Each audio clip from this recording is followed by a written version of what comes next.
अगला सवाल है मेरा कि प्रेगनेंसी के आगाज़ में कमज़ोरी के लिए कौन सी दवाई लेनी चाहिए? प्रेगनेंसी के आगाज में कौन सी दवाई लेनी चाहिए? कमजोरी तो ये कुदरती फितरती अमल है, कमजोर तो हो जाता है। इसके लिए अमूमन ये खून की कमी होती है। तो अगर विटामिन बी कॉम्प्लेक्स होम्योपैथी में लिए जाएं तो ये कमजोरी अलग फसल से पूरी प्रेगनेंसी दूर रहती है। तो विटामिन बी कॉम्प्लेक्स होम्योपैथी में ये लें। अगर ये आपको नहीं अवेलेबल तो kali phos, ferrum phos, mag phos और कलकेरिया फास्ट 6x में मिला के दिन में 3-4 दफ़ा लें, तो इससे भी आपकी कमजोरी दूर हो जाएगी। जी, बजाय है डॉक्टर साहब, ये बहुत अच्छा नुस्खा है।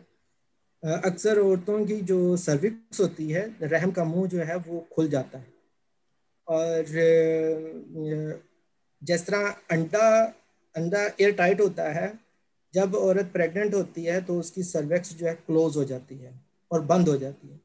बाज़ ख़वातीन जो हैं वो जल्दी प्रेग्नेंट तो हो जाती हैं, मगर 3 महीने के अंदर अंदर मिसकैरेज कर देती हैं।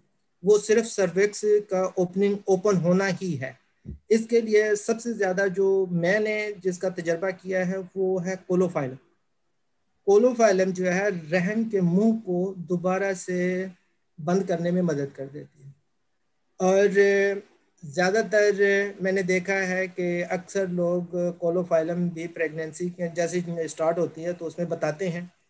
तो मैं क्योंकि मदर टिंचर देता हूँ कोलोफाइलम की, तो इसलिए वो भी कारआमद है। और आपकी दवाएं जो हैं वो जनरली कमज़ोरी के लिए है, मैदे की कमज़ोरी है। अक्सर औरतों का जो जैसे ही प्रेग्नेंट होती हैं उल्टियाँ आना शुरू हो जाती हैं, और उसके ऊपर जो है वो उनका खाना हजम नहीं होता, खून की कमी हो जाती है, पानी नहीं पीती, उसकी जगह पे जूस पीती हैं, जिसकी वजह से मैदे में तेजाबियत बढ़ जाती है। इन चीज़ों से इज्तनाब करें, और ये जो डॉक्टर साहब ने आपने जो दवाइयाँ बताई हैं इनका ये इस्तेमाल करेंगे तो ज़रूर प्रेगनेंसी में होगा, वरना लोग इसको 18 का नाम देकर मिसकैरेज वगैरह कर देंगे। जी।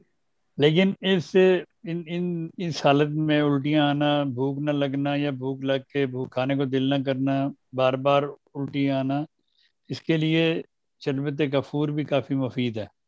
जी तो माशाल्लाह। आप शरबत कफूर भी ले सकते हैं। वैसे अगर उल्टियां आती हों तो या क्या आती हो तो इपिकॉक और सिम्फोरी कार्पस बहुत अच्छी दवाएं हैं, तो ये आप ले सकते हैं। लेकिन वही जैसे मिनी साहब ने बताया कि वो सर्वाइकस खुल जाता है, जिसकी वजह से फिर ये सारे प्रॉब्लम होते हैं। फिर लोग हकीमों के पास भागते हैं कि जी वो अठरा हो गया, अठरा की दवाई खाते हैं, फिर कहते हैं जी अठरा की दवाई भी खाई फिर भी ये कुछ हो गया। अठरा की होम्योपैथी में बड़ी अच्छी दवाओं में से एक दवा है टेनासेटम, और वाइब्रोनम ओपुलस बेहतरीन दवाओं में से दवा है अठरा की। अगर किसी को वाकई ही अठरा है